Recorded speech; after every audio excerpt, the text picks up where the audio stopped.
So next పార్ట్కి వచ్చేటప్పటికి వీళ్ళందరూ హీరో వాళ్ళందరూ కలిసి మన నీ హుసేన్ ఉన్నారా దగ్గరికి వెళ్తాడు. నీ అక్కడికి వెళ్ళి నిలబడంగానే నీ ఏమంటాడు, నాకేం తెలీదు అని అంటాడు. వచ్చి నీకేదో తెలుసని మేము రాలేదులే, నీకేం తెలియదని మాకు తెలుసు, ఊటినే వచ్చిన నేను చూద్దామని చెప్పని. ఎవరితను కొత్తగా ఉన్నాడు, నేను ఎప్పుడూ చూడలేదు అన్నట్టు వ్యవసాయి విచిత్రంగా చూస్తాడు ఆ మాస్క్ ఉండడం వల్ల. తర్వాత మళ్ళీ అడతాడు, ఈ క్లాత్ నీదే కదా, ఎందుకు నువ్వు అక్కడికి బరియల్ గ్రౌండ్ దగ్గరికి వెళ్ళావంటే, ఏమో తెలియదు, కొన్ని రోజులుగా మా రాజ్యంలో కొన్ని ప్రాబ్లమ్స్ జరుగుతున్నాయి, ఏం జరుగుతుందో తెలుసుకుందామని చెప్పని నేను అక్కడికి వెళ్ళినా తప్ప నేను ఏ ఉద్దేశంతోనూ అక్కడికి వెళ్ళలేదు. కావాలంటే మీరు నాకు హెల్ప్ చేయండి వచ్చి బరియల్ గ్రౌండ్కి, అక్కడ ఏదో రాక్షసు ఉన్నట్టు మా వాళ్ళకి అందరూ చెప్పి ఎవరిని అక్కడికి పోనీయకుండా నేను ట్రై చేస్తున్నాను అని చెప్తారు. ఇక్కడ మనకి వీకి ఏమర్థమవుతుందంటే మనని ఏదో క్లూ ఇవ్వడానికి ట్రై చేస్తున్నాడు అని చెప్పని. ఈ లోపల లాంఛాన్ వచ్చి వీ కాల్ చెక్ చేస్తే కాలు ఇంకా భయంకరంగా ఉంటుంది. తను నెక్స్ట్ వీకి ఒక ఫ్లూట్ ఇచ్చి దాని దగ్గర ఉన్నటువంటి ఆ స్టోన్ని కంట్రోల్ చేయమని చెప్తాడు. వీ కంట్రోల్ చేస్తుంటే అది కంట్రోల్ అవ్వదు. సో నెక్స్ట్ వాళ్ళందరూ బరియల్ గ్రౌండ్కి వెళ్తాడు. బరియల్ గ్రౌండ్లో అక్కడ సిచ్యువేషన్ చూసి ఎవరబ్బా కత్తితో పొడిచింది అని అంటే, ఇది కత్తి కాదు బ్లేడ్ అని అంటాడు.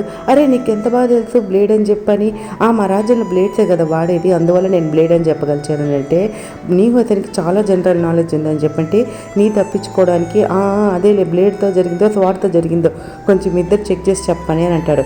సరే ఇక్కడ ఉన్న బ్లేడ్స్ అన్నీ చూపానంటే ఆ బరియల్ గ్రౌండ్లో ఉన్న బ్లేడ్స్ అన్నీ చూపిస్తూ ఉంటాడు. సో నీకు ఒక డౌట్ వస్తుంది, ఎక్కడ రెడ్ బ్లేడ్ మాస్టర్ అంటే భాష ఎక్కడుంది అని అంటే, భాషని ఎవరు హ్యాండిల్ చేయలేరు, ఒక్క నీ వాళ్ళ అన్న తప్ప పెద్దన తప్ప ఎవరు హ్యాండిల్ చేయలేరు.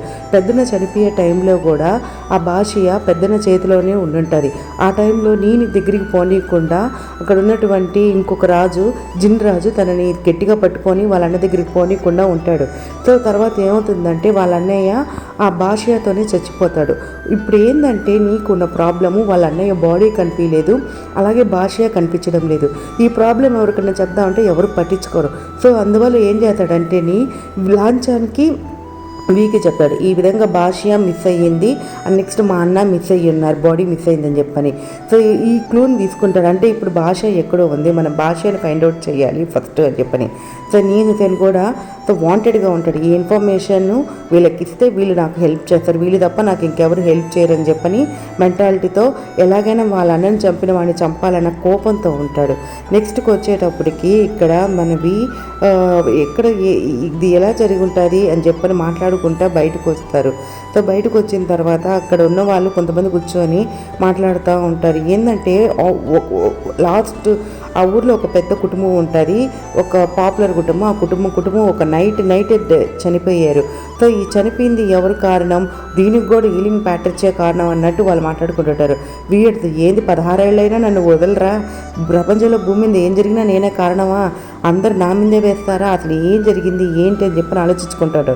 సో నెక్స్ట్ వాళ్ళ పెదనాన్న ఉంటారు, వాళ్ళ పెదనాన్న కళ్ళు పోయాయని చెప్పని మన లాంఛన్ చెప్తారు. ఏంటి పెదనాన్న కళ్ళు పోయాయా, ఎట్లా పోయినాయి, అసలు ఏం జరిగింది, చిన్నాన్న ఏడకపోయాడు అంటే, ఇతనికి 2 ఫాదర్స్ ఉంటారు, పెదనాన్న చిన్నాన్న. వాళ్ళిద్దరూ వాళ్ళ అమ్మమ్మ దగ్గర స్టూడెంట్స్ లాగా ఉంటారు. సో నెక్స్ట్ వచ్చేటప్పటికి లాంఛన్ కూడా అక్కడ డ్రింక్ చేసేస్తాడు బాధ చూసి. సో వచ్చి లాంఛన్ చేసి ఇప్పటికీ నీకు ఒక్క డ్రింక్ చేయడమే రాలేదు లాంఛన్, ఒక గ్లాస్ వైన్కే నువ్వు పడిపోయినావు, ఇట్లయితే ఎట్లా అని చెప్పని అనుకుంటా కిందకి వెళ్ళి మన ఫ్రూట్ యూస్ చేసి మళ్ళీ మన అనింగ్ని కాల్ చేస్తాడు. అనింగ్ ఏంటంటే ఎప్పుడైతే ఆ ఫ్రూట్ సౌండ్ వింటాడో అక్కడికి వస్తాడు. అనింగ్ని చూసినటువంటి వీకి అనింగ్ పొజిషన్ చూసి చాలా బాధేస్తుంది. ఎవరబ్బా అనింగ్ని ఇంత దారుణంగా చేసింది, అసలు ఏమైంది అనింగ్కి అని చెప్పని. అంటే సరే అనింగ్ మన కంట్రోల్లో లేరు, ఏదో వేరే లోకంలో ఉంటున్నాడు అంటే అనింగ్ బ్రెయిన్ కంట్రోల్లో లేదు, ఎవరో ఏదో చేశారని చెప్పని అనింగ్ హెడ్ అంతా చెక్ చేసి అనింగ్ హెడ్లో ఏదైతే ఉందో దాన్ని రిమూవ్ చేస్తాడు. ఎప్పుడైతే అనింగ్ హెడ్లో ఉన్నదాన్ని వాటిని రిమూవ్ చేస్తాడో ఐరన్ మెటల్స్ని, అనింగ్ వెంటనే నార్మల్ స్టేట్కి వచ్చి వీని చూసి గుర్తుపడతాడు, నాకేమైంది, నేను ఇన్ని రోజులు ఎక్కడున్నాను అని చెప్పని అడుగుతాడు. అప్పుడు అడుగుతాడు అసలు ఏం జరిగింది ఎవర్నైట్ తర్వాత అని చెప్పని. ఎవర్నైట్ తర్వాత మమ్మల్ని తీసుకొని వెళ్ళి ఎవరో కట్టేశారు, అప్పుడప్పుడు ఒక వ్యక్తి వచ్చి మాత్రం నన్ను చూస్తూ వెళ్ళి నన్ను నా మంచి చెడు చూసుకునేవాడు, నేను ఎప్పుడు ఆయన కంట్రోల్లోనే ఉండేవాడిని అని చెప్పని. ఈ లోపల అక్కడికి లాంఛన్ వస్తాడు. లాంఛాన్ని చూసినటువంటి వీకి భయం వేస్తుంది. లాంఛన్ ఏమన్నా అనింగ్ని చేశాడని చెప్పి వెనక నుంచి అనింగ్ని ఏం చెప్తాడంటే పారిపో ఇక్కడి నుంచి, ఇతను కానీ చూశాడంటే నేను ఏమన్నా చేస్తాడు, వెళ్ళిపో అని చెప్తాడు. లాంఛన్ నుండి ఎవరబ్బా ఇతను ఇంత విచిత్రంగా వచ్చి వీతో మాట్లాడుతున్నాడా అని చెప్పి అనుకుంటాడు. నెక్స్ట్ వీ వచ్చి లాంఛాన్ని తీసుకోబోతుంటే అందులో దారి మిస్ అయిపోతుంది. ఈ లోపల మన లాంఛానికి అక్కడ కొన్ని కోళ్ళ శబ్దం వినిపిస్తుంది. ఏంటబ్బా కోళ్ళ శబ్దం వినిపిస్తుంది ఏందని ఆ ఇంట్లోకి ఎందుకు వెళ్తున్నాడని చెప్పని వీ వచ్చి లాంఛాన్ ఇది మనం పోయే రూట్ కాదు, ఇట్లా కాదు మనం పోవాల్సింది, రా మనం వెళ్ళిపోదాం ఇక్కడి నుంచి, ఎవరన్నా చూస్తే ఏమన్నా అంటారు, రా వెళ్దాము అని చెప్పారంటే లాంఛాన్ ఏం పట్టించుకోకుండా వీని అట్లా తీసుకొని వస్తాడు. ఏంటి లాంఛాన్ ఇక్కడ తీసుకొని వచ్చావు అని చెప్పానంటే అక్కడ ఉన్నటువంటి కాక్స్ అన్నిటిని తీసి బయటికి మన వీకి ఇస్తుంటాడు.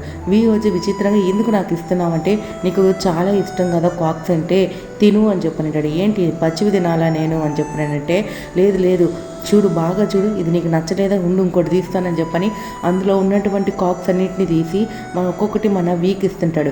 వీ వచ్చి ఎవరన్నా చూస్తే తిడతాడు లాంఛాన్, వెళ్ళిపోదాం మనం ఇక్కడి నుంచి అని చెప్పారంటే లేదు చూడు ఇది ఫ్యాటీగా లేదా, నీకు నచ్చలేదా, చూడు నీకు ఇది బాగా నచ్చుతుంది, రేపు నీకు నేను డిన్నర్ చేసి పెడతానని చెప్పని వీతో మాట్లాడుతూ ఉంటాడు. వీ వచ్చి ఒక్క వైన్ తాగినందుకు నాకు చుక్కలు చూపిస్తున్నావు, దయచేసి మనం ఇక్కడి నుంచి వెళ్ళిపోదాం రా లాంఛాన్, ఇక్కడ ఉంటే ఎవరో ఒకరు చూసి ఏదో ఒకటి అంటారు, ప్లీజ్ లాంఛాన్ రా వెళ్ళిపోదాం అని చెప్పని అంటాడు. దాంతో వీ సంతోషిస్తుంటాడు, నా మీద ఇంత ప్రేమ ఉందా ఆ లాంఛానికి అని చెప్పి నవ్వుకుంటుంటాడు. తీరా చూస్తే అక్కడికి ఒక దాని మీద రాతుంటాడు లాంగ్ వాంచి విజిట్ చేశాడు అని చెప్పని. వీ దాన్ని చూసి ఎవరైనా ఉదయాన్నే చూస్తే నిన్ను ఎంత తప్పుగా అనుకుంటారు, నువ్వేం చేస్తున్నావు అర్థమవుతుందా రా అని లాక్కొని పోతా బయటికి తీసుకొని వచ్చినటువంటివి వీకు ఒక డౌట్ వస్తుంది, ఇక్కడే ఉండని చెప్పిన వెనక్కి వెళ్ళి వీ కూడా ఏం చేస్తాడంటే ఆ స్టిక్ మీద లాంగ్ వాంజీయే కాదు ఇక్కడ విజిట్ చేసింది, వీ యాక్షన్ కూడా విజిట్ చేసాడు అని చెప్పని ఆ స్టిక్ మీద రాస్తాడు.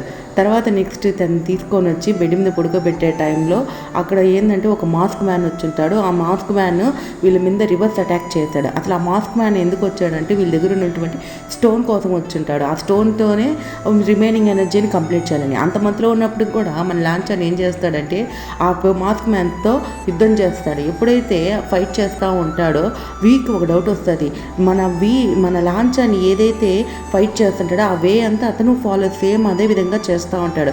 అప్పుడు వీక్ అర్థమైపోతుంది అంటే ఇతను కూడా లాంఛాన్ క్లాన్ మెంబరే, రాజ్యంలో మెంబరే, ఇతను ఈ సేమ్ లాంఛాన్ టెక్నిక్స్ని లాంఛాన్ మీద రివర్స్లో ఉపయోగిస్తున్నాడు అని చెప్పని.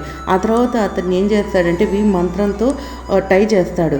తర్వాత అతను ఏం చేస్తాడంటే రివర్స్లో ఒక డిఫరెంట్గా ట్రాన్స్పోర్టేషన్ దాన్ని యూజ్ చేసి అక్కడి నుంచి వెళ్ళిపోతాడు. తర్వాత వీ వచ్చి లాంఛాన్ని కంట్రోల్ చేసి వాడు వెళ్ళిపోయాడులే ఇంకా ఆపు, ఇంకా కోపం తగ్గించుకోరా వెళ్ళి పడుకుందు అని చెప్పని తీసుకొని వెళ్ళి పడుకోబెట్టేటప్పుడు అక్కడ కూర్చొని లాంఛాన్ని కాసేపు బాధపడతాడు. ఎందుకు బాధపడుతున్నావు నువ్వు అంటే నీ పట్ల నేను చాలా తప్పుగా ప్రవర్తించేవి, ఏంటి నా పట్ల నువ్వు తప్పుగా ప్రవర్తించావు, ఏం జరిగిందంటే ఆ రోజు ఎవరి నైట్లో నీకు నేను హెల్ప్ చేయలేకపోయాను, ఎవరి నైట్లో నువ్వు చనిపోయిన నిమిషం నుంచి నేను ఎంత బాధపడుతున్నానో తెలుసా అని చెప్పని అంటాడు. సో నా కోసం నువ్వు బాధపడుతున్నావా, నా కోసం నువ్వు ఉన్నావు లాంఛాన్ అని చెప్పని మన వీ సంతోషంగా అక్కడ నిలబడుకొని లాంఛాన్ని చూస్తూ ఉంటాడు. నెక్స్ట్ రోజు మార్నింగ్ లేచేటప్పటికి వీ అక్కడ నిలబడుకొని అంటే లాంఛాన్ వచ్చి బయటకు వచ్చి వీని చూసి రాత్రి ఏం జరిగింది అని అంటాడు. రాత్రి తమరు చేసింది మామూలుగా చేసినారా, నేనేం చేసినాను అని అడుగుతాడు. నేనేం చెప్తాను నువ్వే చేసింది చూడు అంటాడు. నెక్స్ట్ ఒక సిటీలోకి ఎంటర్ అవుతాడు, పక్క సిటీలోకి.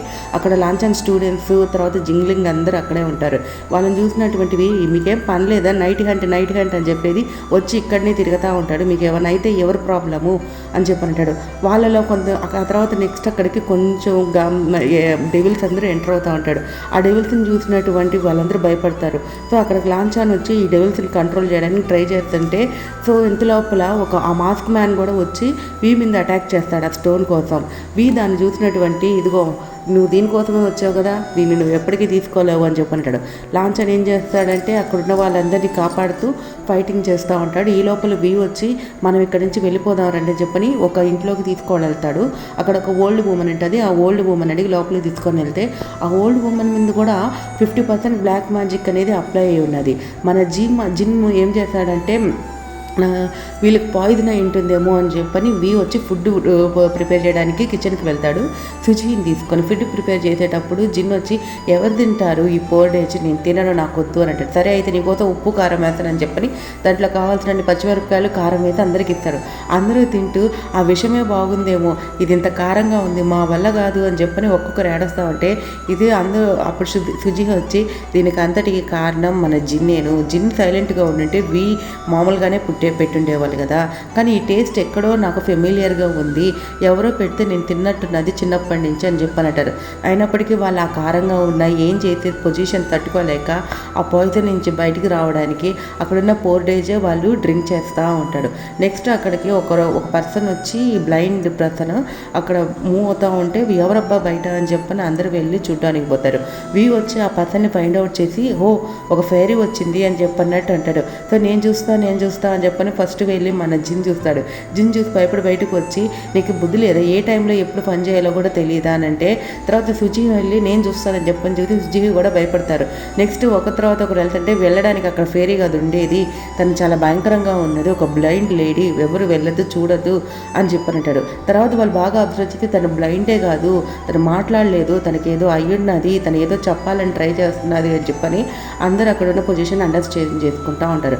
ఈ లోపల అక్కడికి ఇంకొక పర్సన్ వచ్చింటాడు. ఆ పర్సన్ ఎవరో కాదు వాళ్ళ చిన్నాన.